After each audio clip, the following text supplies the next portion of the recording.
अस्सलाम वालेकुम। अच्छा जी, लर्निंग कर्व पे हमारी डिस्कशन कल हो रही थी और लर्निंग कर्व फार्मूला क्या है, हमें उसको इस्तेमाल करने की ज़रूरत क्यों है, how does it improve our costing and ultimately pricing, and if ignored we may be quoting in competitive prices. Learning curve को हमने 3 एस्पेक्ट से अप्लाई करना सीखा कि अगर हम अपनी प्रोडक्शन, नई प्रोडक्ट जो लॉन्च कर रहे हैं उसके पहली प्रोडक्ट से हर आने वाले प्रोडक्ट में टाइम एफिशिएंसी लर्निंग की वजह से हमें मिलेगी। तो अगर हम पहला बैच बना रहे हैं लर्निंग कर्व के साथ, उसकी लेबर कॉस्ट डिटर्मिन करना। फिर अगर हम पहले बैच एक कस्टमर को हमने दे दिया, दूसरा बैच बना रहे हैं उसकी लेबर कॉस्ट डिटर्मिन करना। और फिर तीसरा केस हमने डिस्कस किया था कि अगर हम प्रोडक्शन कर रहे हैं, during production learning curve stop हो जाए, because learning curve can not continue for ever, it has a limit. एक सर्टेन पीरियड बाद लर्निंग कर्व रुक जाती है। तो अगर हमारी प्रोडक्शन के दौरान लर्निंग कर्व रुकती है and we are producing beyond learning curve, तो फिर लेबर कॉस्ट कैसे डिटर्मिन की जाती है। ये 3 सिनेरियोज हमने डिस्कस किए लर्निंग कर्व से रिलेटेड, जो कि की कैलकुलेशन थी हमारी लर्निंग कर्व में।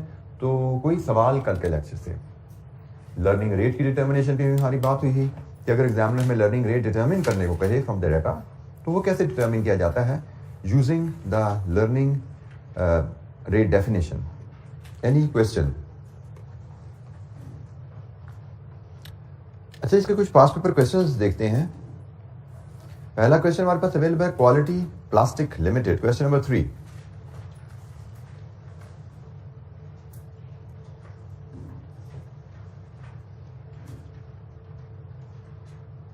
Question number 3, quality plastic limited. इसका पार्ट ए तो डिस्क्रिप्टिव नेचर का है। Briefly describe 3 areas where learning curve can effectively be used by a manufacturing concern. Manufacturing concern को लर्निंग कर्व कहाँ कहाँ मदद देता है। तो एक तो हमने बात की कि प्राइसिंग डिसीजन में लर्निंग कर्व का कॉन्सेप्ट हमें एक कंपेटिटिव प्राइस डिटर्मिन करने में हेल्प करेगा।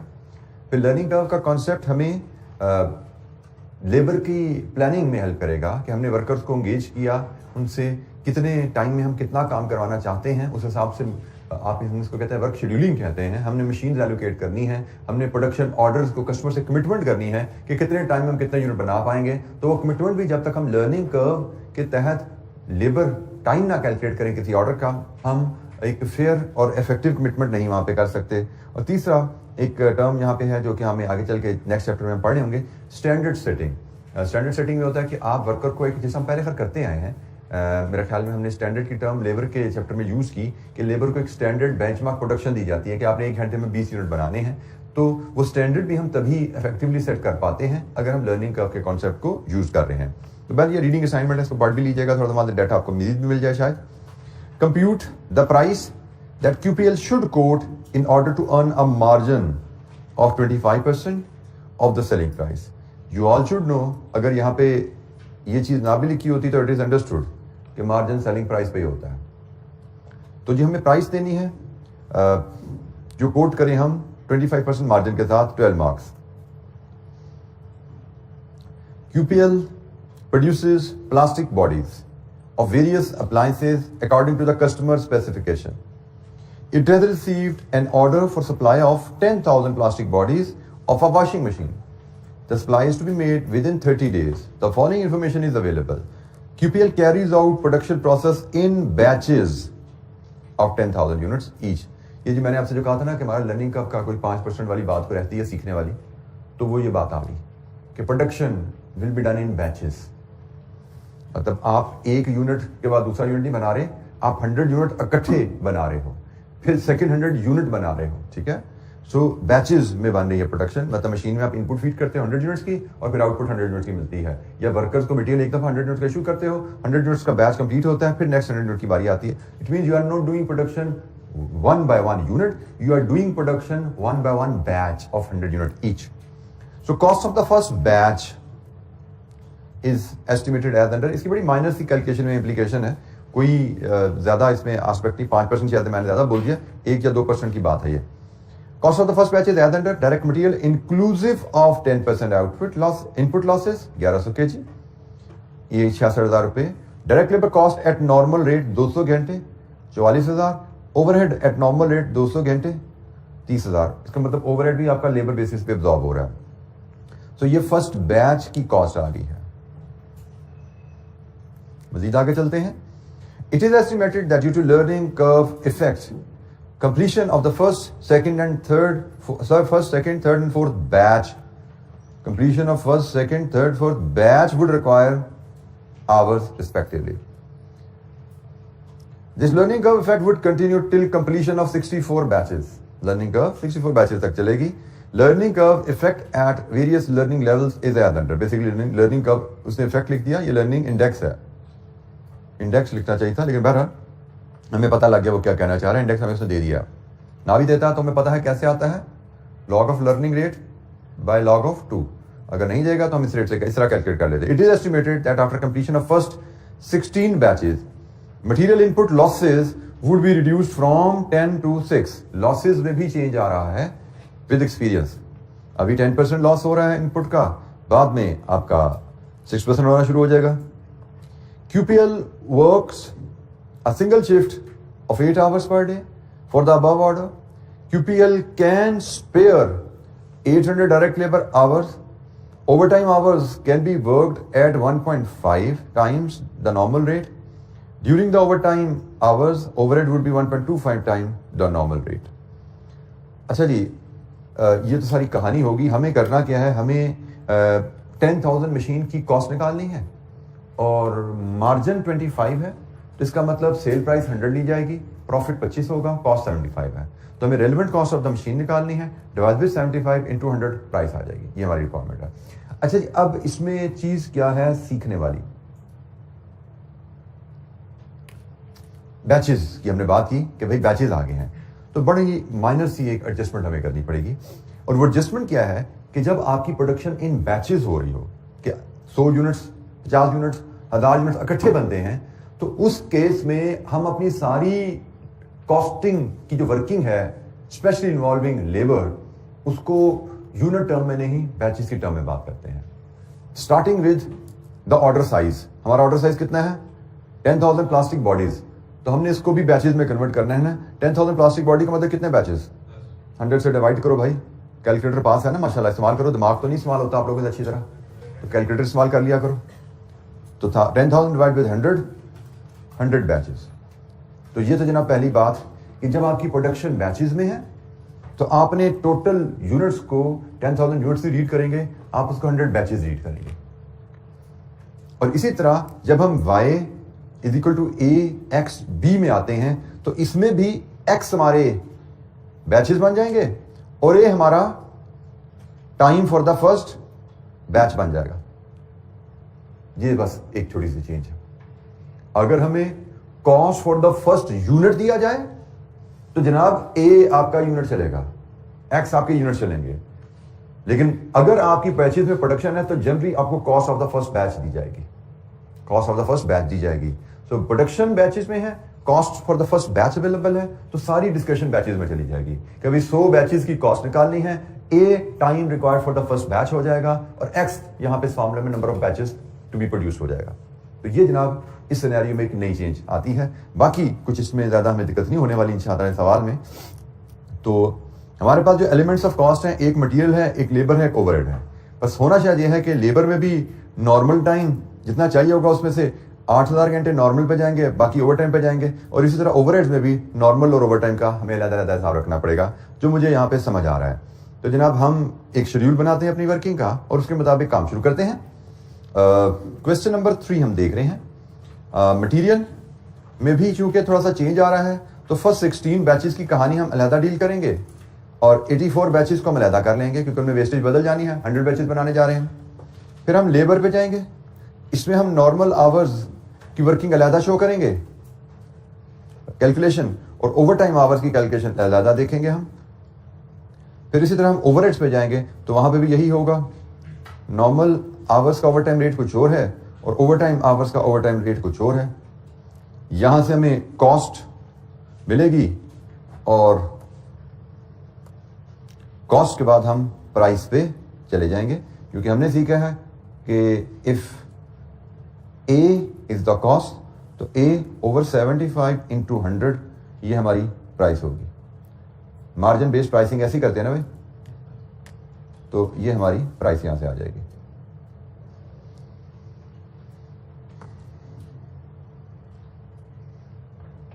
अच्छा जी, पहले 16 बैचेस की कहानी तो बड़ी सिंपल है। पहले बैच की कॉस्ट हमें गिवन है कितनी जी? 66,000। तो पहले 16 बैचेस पे तो कॉस्ट इतनी ही रहने वाली है। कितनी बनी जी है? 1056,000। अब रह गए बाकी 84 बैचेस की कहानी। क्या बाकी 84 बैचेस पे कॉस्ट सेम होने वाली है या बदलेगी? चेंज होगी, कम होगी, ज्यादा होगी? वेस्टेज कम होनी है तो कॉस्ट कम हो जाएगी। अच्छा, यहां पे अब अनफॉर्चुनेटली ये मैंने ना आईकैप का सोल्यूशन साथ आपके दिया हुआ है, लेकिन आईकैप के सोल्यूशन में गलती है। जो मैं आपको कहता हूं ना भाई, आईकैप के सोल्यूशन को ब्लाइंडली ना देख लिया करो, जाके दिमाग इस्तेमाल करना आप छोड़ दोगे। अब इस सोल्यूशन में गलती है, अगर आपने खुद दिमाग इस्तेमाल नहीं किया तो फिर तो आप कभी भी नहीं समझ पाओगे ये गलती क्या है। तो अब जरा हम अपना दिमाग इस्तेमाल करें जो हमने सीखा हुआ है। मेरा पहला सवाल आपसे, मैं इसको चले आपकी आसानी के लिए मैं इसको वर्किंग में ले जाता हूँ। वैसे तो यहीं पे ही एक लाइन में हल हो जाता मामला, मैं इसको वर्किंग में लाता हूँ। मेरा पहला सवाल आपसे, मटेरियल कॉस्ट जो हम डिटरमिन करते हैं वो ग्रॉस क्वांटिटी पे होती है या नेट क्वांटिटी यूज पे होती है? Material cost per unit gross quantity issued पे डिटरमिन की जाती है या नेट क्वांटिटी यूज पे की जाती है? Gross. We are all clear कि ग्रॉस पे होती है। और करंट क्वांटिटी जो है वो यकीनन ग्रॉस जो है वो में गिवन है। कितनी है? 1100, ऐसा ही है पर बैच 1100। और उसका रेट कितना है? करंट रेट कितना है पर केजी? 66,000 ओवर 1100, इट इज ₹60 पर केजी। ठीक है। अब गोइंग फॉरवर्ड क्या रेट ने बदलना है? The answer is no, rate में कोई चेंज नहीं आनी। चेंज किस में आ रही है? क्वांटिटी में। ठीक है। अभी हमारी कॉस्ट 1100 इंटू 60 पे डिटरमिन हो रही है। गोइंग फॉरवर्ड हमारी क्वांटिटी बदलने वाली है। अच्छा, 1100 हमारी अगर इनपुट है तो हमारा नेट क्वांटिटी कितनी है? ये लेकिन ग्रॉस है ना, तो हमारी करंट नेट क्वांटिटी कितनी है? बताओगे जरा मुझे कोई? करंट नेट क्वांटिटी कितनी है? पढ़ो जरा सवाल में क्या लिखा हुआ है लॉस के बारे में। कितनी है? 990। बिल्कुल ठीक है। उसने कहा जी इनपुट का आपका 10% लॉस हो जाता है, इसका मतलब इनपुट का 90% आपकी नेट क्वांटिटी है। एग्रीड? गोइंग फॉरवर्ड क्या ये नेट क्वांटिटी बदलने वाली है? गोइंग फॉरवर्ड क्या ये नेट क्वांटिटी बदलनी है या ग्रॉस क्वांटिटी बदलनी है? सिर्फ ग्रॉस बदलनी है, क्योंकि नेट क्वांटिटी तो प्रोडक्ट के डिजाइन पर डिपेंडेंट है ना, तो प्रोडक्ट का डिजाइन तो नहीं बदल रहा, सिर्फ एफिशिएंसी की वजह से वेस्टेज कम हो रही है। ये नेट क्वांटिटी इतनी रहेगी, लेकिन अब लॉस कितना होना है? 6%। इसका मतलब पहले नेट क्वांटिटी इनपुट का 90 होती थी, अब नेट क्वांटिटी इनपुट का 94 होगी। तो जनाब आपकी जो रिवाइज्ड क्वांटिटी ग्रॉस जो बनेगी that will be 990 over 94 into 100। और ये क्वांटिटी है कितनी? 1053। इसको उसी तरह 60 से मल्टीप्लाई कर दो तो ये आपकी कॉस्ट आ जाएगी नेक्स्ट बैचेस की। पहले 16 बैचेस की कॉस्ट आपको गिवन थी 66,000। ऑनवर्ड बैचेस में कॉस्ट कितनी आ रही है? 63,180। ये आपकी नेक्स्ट बैचेस की कॉस्ट है। पहले 16 बैचेस की कॉस्ट मटेरियल की 16,000 पर बैच है। आगे चल के ये cost due to loss reduction ये कॉस्ट 63,180 पे आएगी। तो आप 63,180 यहां पे फीड करेंगे, 63,180 इंटू 84, तो रिमेनिंग 84 बैचेस की कॉस्ट आपको मिलेगी। कितनी है जी? 5307,120। ये कॉस्ट जैसे मैंने कहा मैं एक स्ट्रोक में भी इसको ला सकता था अल्टरनेटिवली, वो शायद मैं ऐसे लाता 66,000 इंटू 0.9 ओवर 0.94 इंटू 84। शायद यही जवाब आ रहा होता आपका राउंडिंग ऑफ डिफरेंस के साथ। लेकिन आपको समझाने के लिए मैंने पूरी कहानी लंबी नीचे बनाई। राउंडिंग ऑफ से आप देखिएगा शायद यही जवाब आ रहा है। तो ये हम एक स्ट्रोक में ऐसे भी कर सकते थे अगर हमारी प्रोपोर्शंस और परसेंटेजेस पे कमांड अच्छी है।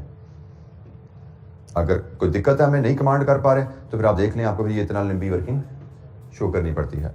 कॉन्सेप्चुअली चीज़ यहाँ पे आपको डिटेल में नजर आ रही है और एफिशिएंट प्रेजेंटेशन मैंने आपको भी आपसे शेयर कर दी। तो ये जनाब मटेरियल कॉस्ट है और अनफॉर्चुनेटली मटेरियल कॉस्ट की वर्किंग ICAP की भी गलत है। हमने इसको लॉजिकली डिस्कस किया and we are all satisfied कि हमने जो कैलकुलेशन की है वो ठीक है। जी बेटा, सॉरी बेटा, करंट का 90% है ना।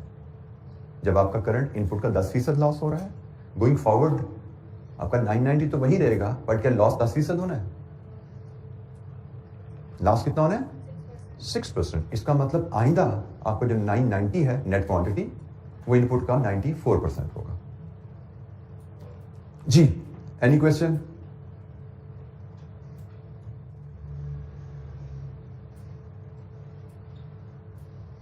अच्छा जी, अब हम लेबर की तरफ चलें।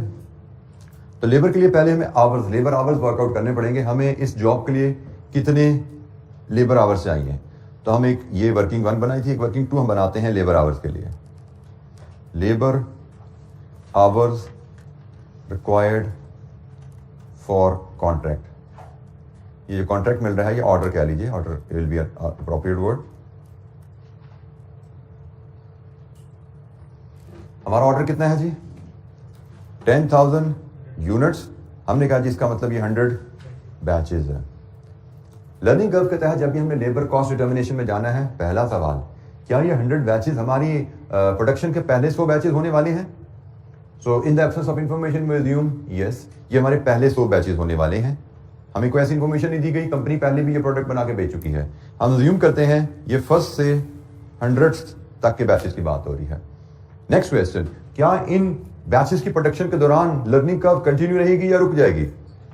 लर्निंग कर्व 64 पे रुक जाएगी। तो हमने कहा था कि भाई जब ऐसा हो तो हम क्या करते हैं, इसके 2 हिस्से कर लेंगे। एक लेंगे फर्स्ट से लेके 64 तक और दूसरा हम लेंगे 65 से 100 तक। हम इस अंदाज में वर्किंग बनाएंगे। टाइम हमने लेना है तो हम 2 बैचेस, पहले ये जो 64 बैचेस हैं इनकी वर्किंग अलहदा करेंगे और ये जो 36 बैचेस हैं इनकी वर्किंग अलहदा करेंगे। इस अंदाज में हमारी 100 बैचेस की वर्किंग जो है वो लेबर आवर्स हमें मिलेंगे। ठीक हो गया जी, यही बात हमने कल सीखी थी। तो 64 बैचेस, चूंकि पहले 64 बैचेस हैं, इनकी वर्किंग तो हमारे लिए बड़ी आसान है। y is equal to AXB। A कितना है जी? Time required for the first batch 200। X कितना है? 64। B लर्निंग कर्व पे डिपेंडेंट है, लर्निंग रेट पे डिपेंडेंट है। लर्निंग रेट हमें गिवन है? नो। वर्किंग 2.1 में हम लर्निंग रेट बनाते हैं। हम वर्किंग 2.1 में लर्निंग रेट बनाते हैं और लर्निंग रेट में हमने कहा हम टोटल प्रोडक्शन के ऊपर एवरेज लेबर आवर्स कैलकुलेट करते हैं। जब हमने प्रोडक्शन 1 यूनिट की है तो हमारी एवरेज पहले यूनिट का टाइम, पहले बैच का टाइम 200 घंटे है।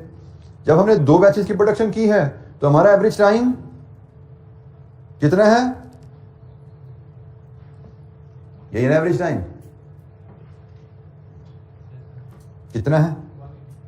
180। This is enough. तीसरे चौथे पे जाने की जरूरत नहीं है, यहीं से ही देख लो। लर्निंग रेट आपका आ रहा है 180 ओवर 200 इंटू 100, 90%।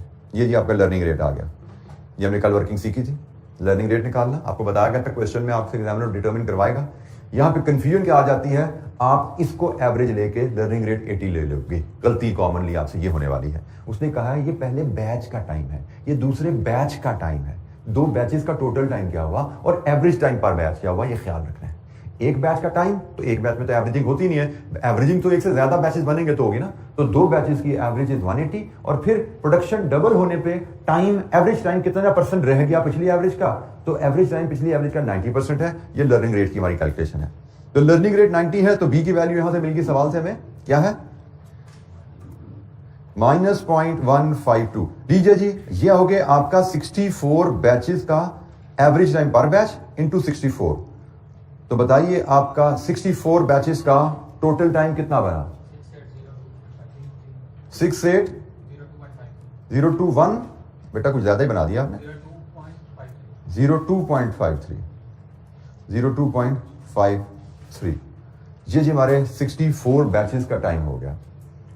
ये ब्रैकेट में average time per batch when we produce 64 batches, average time per batch into 64 batches का टोटल टाइम। अब ये चूंकि लर्निंग कर्व रुकने की कहानी है, तो हमने यहां पे सीखा था 64th बैच पे जो टाइम लगा, 65 ऑनवर्ड हर बैच पे वही टाइम लगना है। तो टोटल हमें 64th बैच का टाइम लेना है और उसको 36 से मल्टीप्लाई कर देना है, और 64th बैच का टाइम हम वर्किंग 2.2 से लाते हैं। हमने इसके लिए बात जो सीखी थी वर्किंग 2.2, हम टोटल टाइम फॉर 64 बैचेस लेते हैं। ऊपर हमने कैलकुलेट किया वर्किंग नंबर 2 में कितना है 6802.53, 6802.53। इसमें से हम लेस करते हैं टोटल टाइम फॉर 63 बैचेस। जिस तरह हमने 64 बैचेस का कैलकुलेट किया था टाइम, यहां पे 63 का कैलकुलेट करते हैं। 200 into 63 raise to power -0.152 into 63। तो जनाब 63 बैचेस का टोटल टाइम 0.29 लीजिए जी। 64th बैच का टाइम 90.24। ये जी 64th बैच का टाइम आ गया आपके पास। 64th बैच का टाइम जो है अगले हर बैच पे यही टाइम लगने वाला है 90.24 इंटू 36 3248.64 टोटल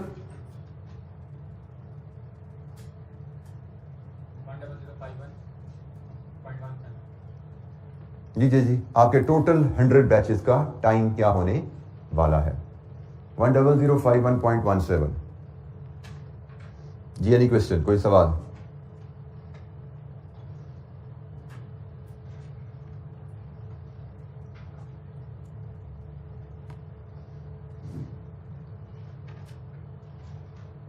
किसी कैलकुलेशन पे कोई दिक्कत है तो पूछिए।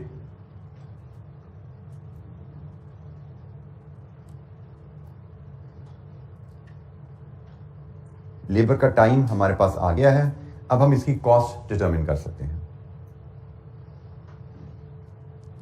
हमारा लेबर की कॉस्ट में हमें यह पता लग गया कि 8000 घंटे जो हैं वो तो लगने हैं नॉर्मल रेट पे, और बाकी कितने बचे 100,051.17 माइनस 8000 ये ओवर टाइम पे लगने हैं। ऐसी कहानी है।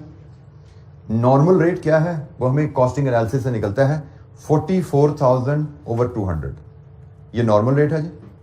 और ओवर टाइम क्या है 44,000/200 इंटू 1.5, ये ओवर टाइम का रेट आ गया।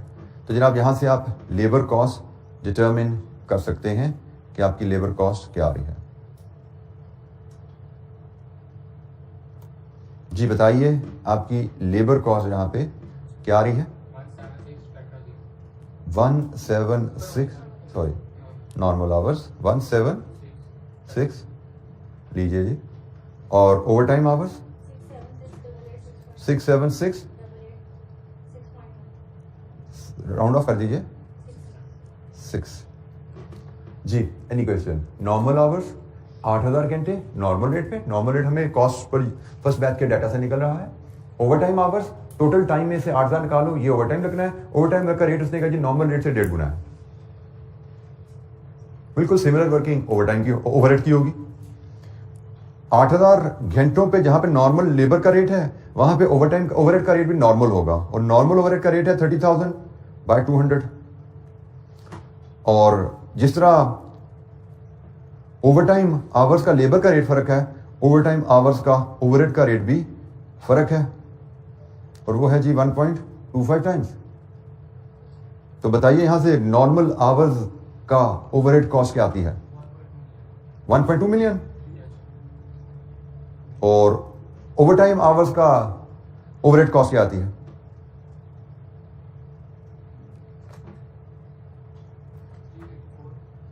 384,594। लीजिए जी आपका सारा डाटा कंप्लीट हो गया है। यहां पे फिर मैं तवज्जो दिला दूं, हर वैल्यू पे 1 2 3 4 5 6 हर वैल्यू पे नंबर है, और एंड में जो भी कॉस्ट आए, कॉस्ट से प्राइस डिटरमिन करने का लादा एक नंबर है या 2 नंबर है। आपको ऊपर से कुछ भी नहीं आता, आप यहाँ पे कॉस्ट अज्यूम करके 100 रुपया प्राइस निकाल के दे दो, एक नंबर मिल जाएगा आपको। ये असूल याद रखिएगा, हर स्टेप पे नंबर है, हर असूल के नंबर हैं।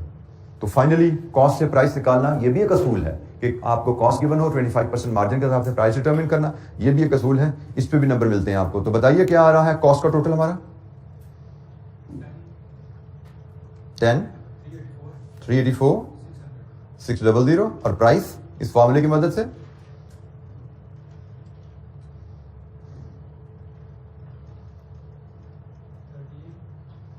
13,846 133। लीजिए जी, ये हमारा आंसर कंप्लीट हो गया। कोई सवाल? लर्निंग कर्व का कॉन्सेप्ट इसमें यूज हुआ ही हुआ, साथ मटेरियल की वेस्टेज का भी एक एस्पेक्ट था, उसको भी हमने यहां पे डिस्कस किया।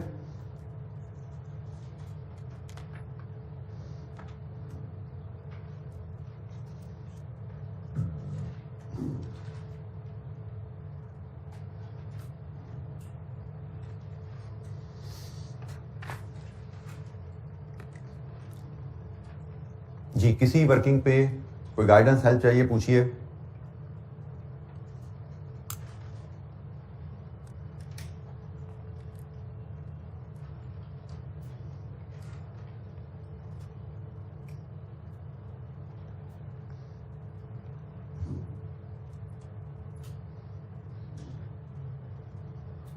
लर्निंग कर्व की मदद से ये हमारे पास कंप्लीट वर्किंग जो हमारी लेबर की हुई है, ये लेबर की वर्किंग है।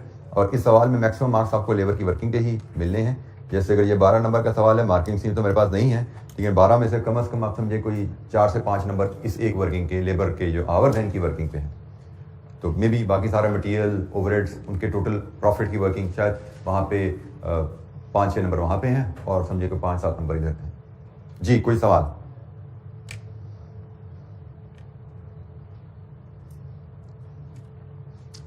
अच्छा जी, क्वेश्चन और देखते हैं फिर। Question number 4।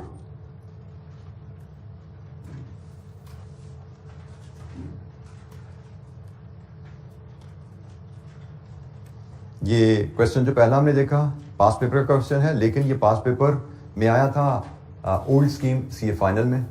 ये जो क्वेश्चन देख रहे हैं ये भी पास पेपर का है, ये भी ओल्ड स्कीम सीए फाइनल से है, लेकिन क्वेश्चन बैंक ने आईकैप ने आपकी किताब में डाल दिया, तो आपका सिलेबस है ये आपके लिए, ये प्रैक्टिस क्वेश्चन है आईकैप की प्रेस्क्रिप्शन के मुताबिक। इसके आगे जो सवाल हम करेंगे वो फिर कैफ लेवल के पास पेपर क्वेश्चन है। तो आप देखिएगा कोई फर्क नहीं है। जो पहले जमानों में आप समझिए सीए फाइनल में बेसिक लेवल क्वेश्चन जैसा दिए जाते थे, ये बाय द वे उनमें से बेसिक वाले क्वेश्चन हमने उठाए हैं। ठीक है, सीए फाइनल में बहुत कॉम्प्लेक्स भी आ जाते थे, ये उनके आसान वाले सवाल हैं। तो वो उनके आसान वाले सवाल और आपके जो सवाल आते रहे हैं कैफ में, वो एक ही लेवल पे हैं। तो इब्राहिम लिमिटेड का क्वेश्चन है जी, determine which of the above price the company should charge for the next year ending November 30th 2011। It is given b log 90 over log 2 is this. मतलब लर्निंग रेट उसने खुद ही बता दिया, शायद आगे बीच में बताया होगा 90% है, और लर्निंग रेट 90 हो तो इंडेक्स भी उसने में दे दिया। अक्सर सवालों में आईकैप एग्जामिनर हमें इंडेक्स दे देता है, but we should never forget कि कभी नहीं देगा तो कैसे निकालना है। तो एनीवेज जी, हमसे कहा क्या है, प्राइस कंपनी अगले साल क्या चार्ज करे। ये सवाल को क्या कहानी है इसमें प्राइस की। Ibrahim limited manufactures a variety of products. It has launched a new product in November 2010 and has produced 1000 units 10 lots. ये फिर बैचेस की कहानी आ गई। लॉट्स या बैचेस एक ही बात है। उसने कहा 1000 यूनिट्स 10 लॉट्स, मतलब एक लॉट का साइज, एक बैच का साइज 100 यूनिट्स है। Up two year ended November 30th 2010। नई प्रोडक्ट उसने नवंबर 2010 में लॉन्च की, साल खत्म हो रहा है 30 नवंबर को, 30 नवंबर तक वो ऑलरेडी 10 लॉट बना के बेच चुका है। और हमसे सवाल किस साल का किया जा रहा है? अगले साल। अच्छा जी, the variable cost of producing the first lot बनाने की वेरिएबल कॉस्ट क्या थी?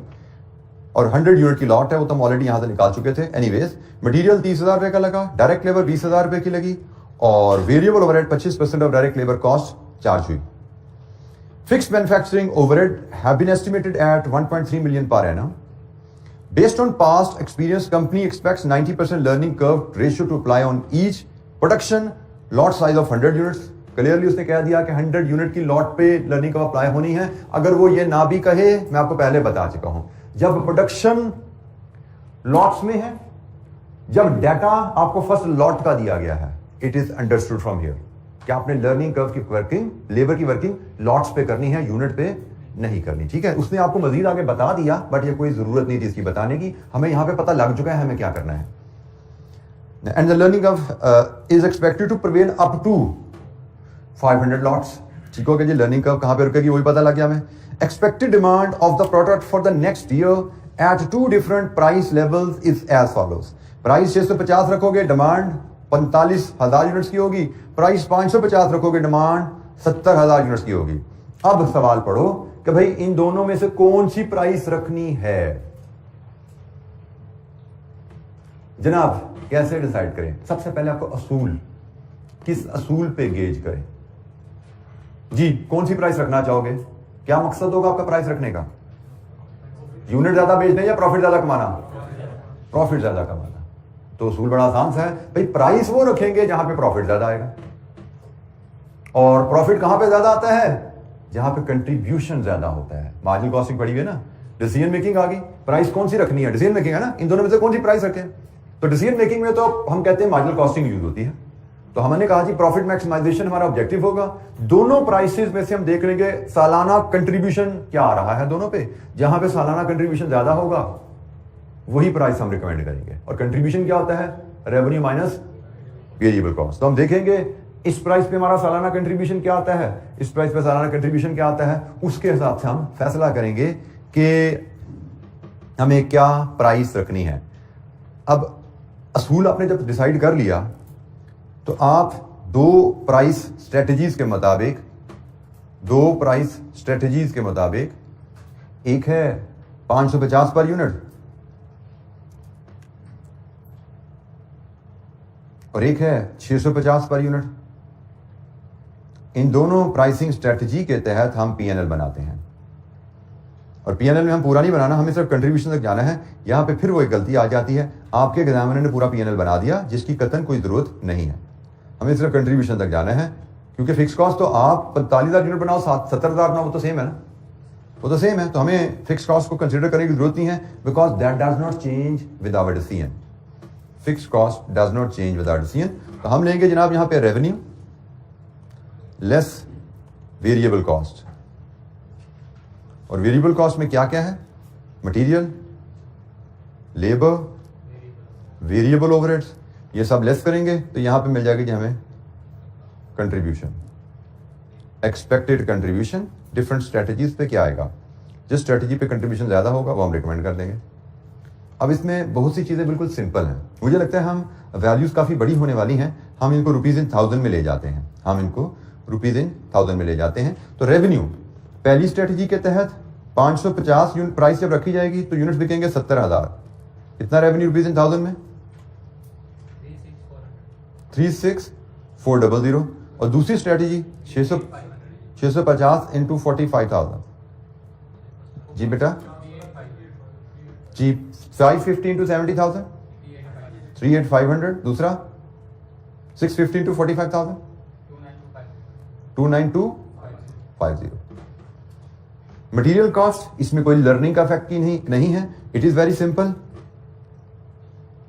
30,000 पर लॉट है, तो 70,000 यूनिट्स का मतलब 70,000 यूनिट्स का मतलब, चलो इसको डिवाइड बाय 100 कर दो, लॉट बन गई ना।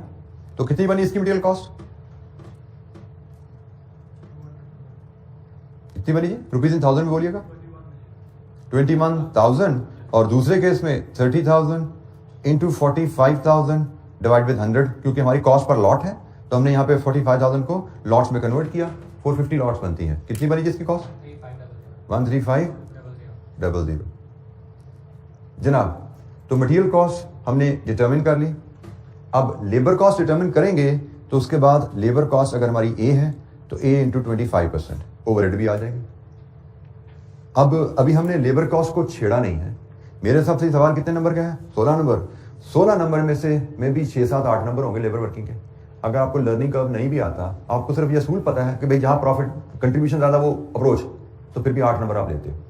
लेबर कॉस्ट यहाँ पे ज्यूम करो, इधर 10 मिलियन इधर 12 मिलियन, जैसे मर्जी ज्यूम करो, उसका 25% लगाओ, प्रॉफिट में कंट्रीब्यूशन निकालो, डिसीजन दे दो नीचे, फिर भी 8 नंबर पासिंग नंबर लेके जा रहे हो, जब तक वो की वर्किंग इसमें अभी नहीं आ रही। क्योंकि इसमें 8 नंबर, मैं कहता हूं चलो जी 8 नहीं होंगे 10 नंबर होंगे, फिर भी आप कुछ ना करके भी 6-7 नंबर यहां से लेके निकलते हो, अगर आपको लर्निंग कर्व नहीं भी आता तो। लेकिन प्रॉब्लम क्या आती है कि आपने कहा लर्निंग कर्व आ गया, ओहो ये तो मैंने पढ़ा ही नहीं था, ये तो मैं भूल गया, तो उसका मतलब सवाल गया सारा जीरो। इस अप्रोच से जान छुड़ानी बेटा, जो मैं आपको सिखाता आ रहा हूं कि भाई सवाल जीरो नहीं होता, कोई एक स्टेप एक पॉइंट नहीं आता तो depending upon its significance 2, 4, 6 number, इससे ज्यादा इंपैक्ट नहीं होता।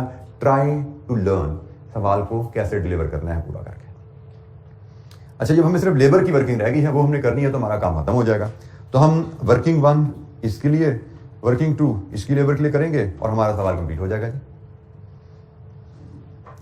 तो वर्किंग 1 में आइए। अब यहां पे हमने एक एस्पेक्ट शायद और आने वाला है जो हम सीखने लगे हैं, शायद 1% हमारा पीछे हो गया था, 1% यहां कवर होने वाला है। अच्छा जी, सबसे पहले हमने कहा हमें लेबर कॉस्ट चाहिए, तो लेबर कॉस्ट चाहिए कौन से बैचेस की, कितने बैचेस की टोटल, इस केस में टोटल कितने बैचेस हैं, 700 बैचेस हैं। 70,000 यूनिट्स का मतलब 100 यूनिट्स पर बैच के हिसाब से 700 लॉट्स कह लें, यहां पे वो लॉट्स कह रहा है उसको। हमें 700 लॉट्स की लेबर कॉस्ट चाहिए। अब ये 700 लॉट्स हमारी प्रोडक्शन की पहली 700 लॉट्स हैं, इससे पहले भी हम बना चुके हैं, हम इनसे पहले भी 10 लॉट्स बना चुके हैं पिछले साल। 30 नवंबर 2010 तक आप 10 लॉट्स बना के बेच चुके हो, अगले साल की बात हो रही है। तो ये जिन 700 लॉट्स की हम बात कर रहे हैं, ये 11th से 710th तक की 700 लॉट है। ठीक हो गया जी। यहां से हम इधर आ गए। नेक्स्ट क्वेश्चन, क्या इन 700 लॉट्स की प्रोडक्शन के दरमियान लर्निंग कर्व चलती रहेगी या रुक जाएगी? आंसर इज रुक जाएगी। लर्निंग कर्व तो 500 लॉट्स तक चलती है, इसका मतलब 11th से 500 तक की कहानी अलहदा होगी और 501 से 710 तक की कहानी अलहदा होगी। ये आपके हैं 490, ये हैं 210, ये जनाब 700 लॉट्स आपकी ऐसे पूरी होनी है। क्लियर होगी बात? लर्निंग कर्व कॉन्सेप्ट के लिए ये बहुत जरूरी है कि आपको कितनी यूनिट्स या लॉट्स की कॉस्ट लेनी है। ये लॉट्स आपकी प्रोडक्शन की लाइफ में कहां से कहां तक जाती हैं और क्या इनके दौरान लर्निंग कर्व चलती रहेगी या रुकेगी? रुकेगी तो फिर कहानी फर्दर स्प्लिट हो जाती है। जी जनाब, ये वही बातें हैं जो हमने की, रिपीट हो रही हैं, कोई नई बात यहां तक नहीं आई। अब हमने जैसे बात की, अब हम चूंकि ये फर्स्ट लॉट नहीं है तो हम इसके लिए वर्किंग 1.1 बना लेते हैं, इसके लिए वर्किंग 1.2 बना लेंगे। ठीक है जी। तो फिर हम यहां से लेबर कॉस्ट ले पाएंगे टोटल, और लेबर कॉस्ट हम ₹1000 में लाएंगे। अच्छा, यहां पे अब एक जो आखिरी एस्पेक्ट रह गया था, हमने फार्मूला पढ़ा हुआ है y = AXB। इसमें A क्या होता है? What is A? Time required for the first unit और फर्स्ट बैच और first lot, what ever the case में भी। तो जनाब यहां पे time required for the first lot, is it available? Is it available? Only cost, cost available है। Rate होता तो कॉस्ट को रेट से डिवाइड करके टाइम निकाल लेते हैं हम, लेकिन यहां पे टाइम भी अवेलेबल नहीं है, यहां पे रेट भी अवेलेबल नहीं है। इसका मतलब हम लेबर का टाइम नहीं निकाल सकते, ऐसे ही है ना, फर्स्ट बैच का हम टाइम नहीं निकाल सकते। तो भाई जो आखिरी लर्निंग एक थोड़ी सी रह गई थी वो यही है कि अगर टाइम नहीं अवेलेबल तो ए को हम कॉस्ट फीड कर देंगे तो वाई भी हमारी एवरेज कॉस्ट आ जाएगी। ए को हम आवर्स फीड करेंगे फर्स्ट बैच के तो वाई हमारा एवरेज आवर्स आता है फर्स्ट बैच का। ए को हम आवर्स की जगह कॉस्ट फीड करते हैं बैच की, जैसे इस केस में हमारी मजबूरी है, तो वाई हमारा अकॉर्डिंगली एवरेज कॉस्ट आ जाता है। ठीक है जी, ये एक आखिरी एस्पेक्ट था, ये भी हमने डिस्कस कर लिया। तो अब हम अकॉर्डिंगली अपनी वर्किंग बनाते हैं और आगे चलते हैं। We start with working 1.1। तो अब हम इसके मुताबिक चलें तो हमारी वर्किंग रहेगी टोटल कॉस्ट। अब हम टोटल लेबर आवर्स पे नहीं चल रहे, पहले क्या होता था लेबर आवर्स इनटू रेट कर लेते थे, अब वो मसला ही नहीं है, अब डायरेक्ट कॉस्ट ही चल रही है। टोटल कॉस्ट फॉर 500 लॉट्स, हम 1100 से 500 तक जाने लगे ना। टोटल कॉस्ट फॉर 500 लॉट्स, इसमें से लेस कर दें कॉस्ट ऑफ फर्स्ट 10 लॉट्स, तो यहां से हमें मिल जाएगी 1100 से 500 तक की कॉस्ट, ऐसा ही है जी।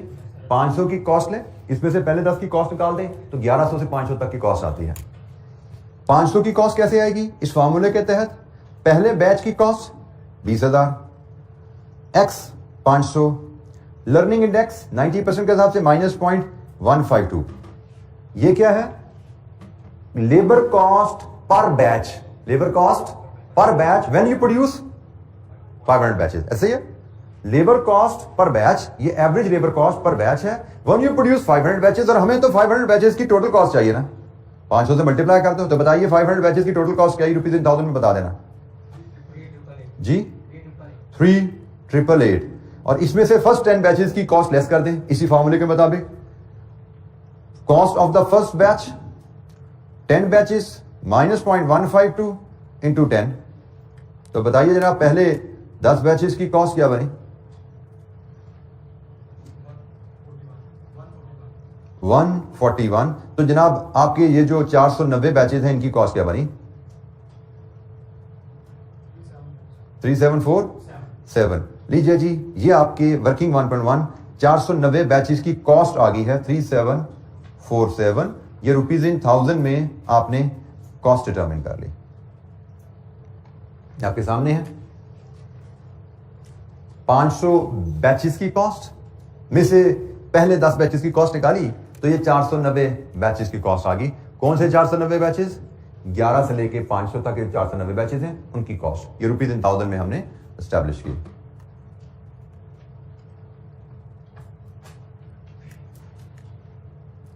जी एनी क्वेश्चन, कोई सवाल? अब 501 से लेकर 710 तक के बैचेस की कॉस्ट, उसके लिए हमने जो बात सीखी हुई है कि भाई लर्निंग अब रुक रही है 500 बजा के। हमें पता है जो 500th बैच की कॉस्ट है अगले 210 बैचेस पे वही कॉस्ट लगने वाली है, ऐसा ही है। तो 500th बैच की कॉस्ट हम निकाल लेते हैं। तो जनाब 500th बैच की cost working 1.2, total cost for 500 lots less total cost for 499 lots. 500 lots की कॉस्ट वर्किंग 1.1 में आपने ऑलरेडी ली हुई है 3,888, और 499 लॉट्स की कॉस्ट अब इसके नीचे निकाल लीजिए 20,000 499 रेज़ टू पावर -0.152 इंटू 499 कितनी बनी जी? 499 लॉट्स की टोटल लेबर कॉस्ट 3,882। इसका मतलब ये बनी जी 6,000। राउंड ऑफ हम लेके चल रहे हैं रुपीज इन थाउजेंड में, ये 6,000 है। तो जनाब 6,000 को हम यहां फीड करेंगे 6 इंटू 210 1260, सम कर लीजिए 5007। लीजिए जी, ये हमारे पास हमारी 70,000 यूनिट्स 700 लॉट्स की लेबर कॉस्ट आ गई। 5007 490 की लेबर कॉस्ट, 490 लॉट्स की लेबर कॉस्ट, 210 की labour cost, total labour cost 5007। लीजिए जी, इसको यहां फीड करें 5007, इसका 25%, इसका 25%, 1252। लीजिए जी, इसका कंट्रीब्यूशन, इस ऑप्शन का कंट्रीब्यूशन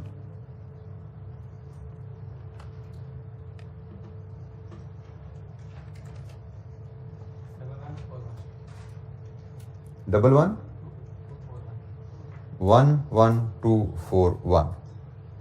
जी जनाब, लेबर कॉस्ट हमने वर्कआउट की वर्किंग 1 में से। यह है जी ऑप्शन की लेबर कॉस्ट की वर्किंग 2 टुकड़ों में हुई है, और ये 2 टुकड़ों की डिटेल वर्किंग आपके पास कंप्लीट मैंने श्रिंक करके आपकी एक स्क्रीन पे कर दी कि आपने वर्किंग 1.1 में क्या किया, वर्किंग 1.2 में क्या किया। कंप्लीट वर्किंग इस वक्त आपके सामने है लेबर की। जी जनाब, कोई सवाल? लेबर की कंप्लीट वर्किंग आपके सामने एक स्क्रीन पे इस वक्त आ रही है।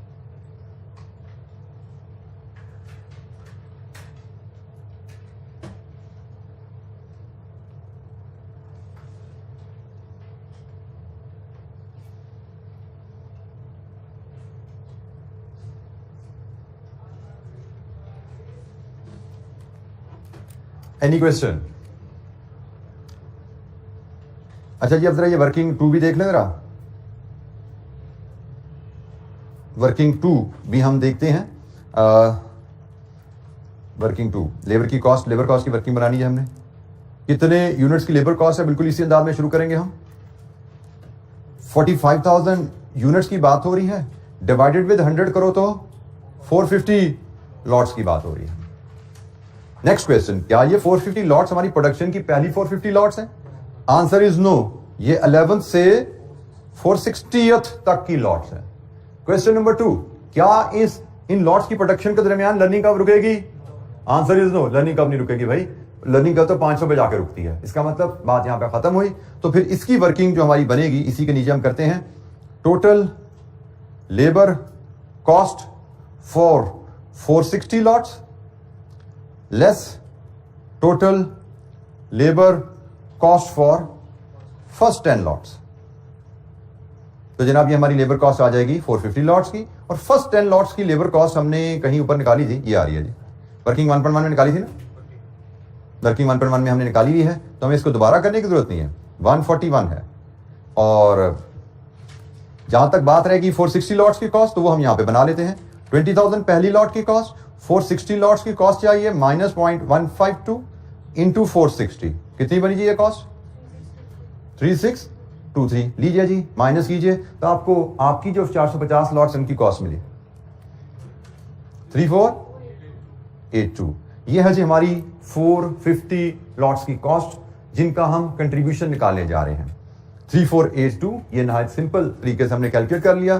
3482 लीजिए जी, 3482, इसका 25% 871 जी, इसका कंट्रीब्यूशन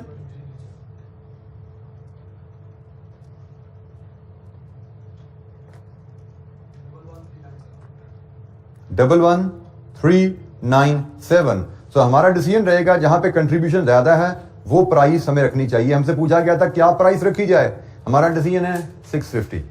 हमें वो प्राइस रखनी है जहां पे कंट्रीब्यूशन ज्यादा है। मैं फिर बता दूं, आपके एग्जामिनर ने इससे आगे एक और स्टेप भी किया हुआ है। यहां पे भी फिक्स कॉस्ट लेस की हुई है, यहां पे भी फिक्स कॉस्ट लेस की हुई है। फिक्स कॉस्ट तो दोनों जगह सेम है भाई। तो जहां उसने हमसे ये नहीं कहा कि मैक्सिमम प्रॉफिट क्या है, उसने कहा प्राइस बताओ क्या रखनी है। तो प्राइस तो हम ज़हन में क्या चलेगा, प्राइस तो वो रखनी है जहां पे प्रॉफिट सबसे ज्यादा है। और मार्जिनल कॉस्टिंग सिस्टम के तहत पीएनएल बनाना है, तो मार्जिनल कॉस्टिंग के तहत प्रॉफिट सबसे ज्यादा उस प्राइस पे होगा जहां पे कंट्रीब्यूशन सबसे ज्यादा है। तो हमने सिर्फ कंट्रीब्यूशन निकाल के फैसला दे देना है। एग्जामिनर ने नीचे जो फिक्स कॉस्ट लेस की है आईकैप के सोल्यूशन में, दैट इज अननेसेसरी। मैं ये नहीं कह रहा कि वो करेंगे तो नंबर कटेगा आपका, बट दैट इज अननेसेसरी। हमारा डिसीजन प्रिंसिपली यहां पे हो जाता है कि भाई ये स्ट्रेटेजी बेहतर है। डिसीजन उसका भी यही है, बट उसने इसमें से भी 1.3 लेस किया, इसमें से भी 1.3 लेस किया। अब दोनों में से 1.3 लेस करोगे तो बात बदलती है क्या? जहां पे कंट्रीब्यूशन ज्यादा, प्रॉफिट भी तो वहीं पे ज्यादा आ रहा है ना। तो डिसीजन तो कंट्रीब्यूशन पे ही हो गया, तो प्रॉफिट क्यों निकाले भाई हम? तो ये जनाब हमारा क्वेश्चन लर्निंग कर्व के एंगल से, इफ यू आस्क मी, हम 110% अपने कॉन्सेप्ट कवर कर चुके हैं। हमने तमाम एस्पेक्ट सीख भी लिए हैं, हमने उन एस्पेक्ट की रिवीजन भी कर ली है। अब इसके अलावा जो हम सवाल करेंगे दैट इज अगेन रेपिटेशन होगी हमारी। कोई नई चीज इंशाअल्लाह हमारे सामने नहीं आने वाली, लेकिन फिर भी मेरे ज़हन में है कि हम कल का दिन इस पे लगाएंगे। नेक्स्ट वीक से हम नेक्स्ट चैप्टर इंशाअल्लाह शुरू कर रहे होंगे। 2 सवाल मेरे ज़हन में एजेंडे में है, क्या मजीद कर लेंगे तो मंडे से इंशाअल्लाह हम नया चैप्टर हम शुरू करेंगे, जो कि हमारा सीवीपी एनालिसिस का है। वो भी एक अहम चैप्टर है, उसमें से भी एक क्वेश्चन कंपलसरी पेपर में आना ही आना है। बल्कि मैं अगर पास पेपर ही कॉल कर दूं, मुझे लगता है दोनों मॉडल पेपर में भी और स्प्रिंग 22 में भी, दोनों में भी 10-10 नंबर उसके हमें तकरीबन उस कॉन्सेप्ट पर टेस्ट हुए में है। और यही ट्रेंड चलने वाला है। ये सीवीपी एनालिसिस का चैप्टर जो हम पढ़ेंगे मंडे से, एक क्वेश्चन कंपलसरी उसमें से जरूर मिलेगा हमें। आज के लिए इतना है जी, बाकी इंशाल्लाह कल कंटिन्यू करेंगे अपनी डिस्कशन को। थैंक यू, अस्सलाम वालेकुम।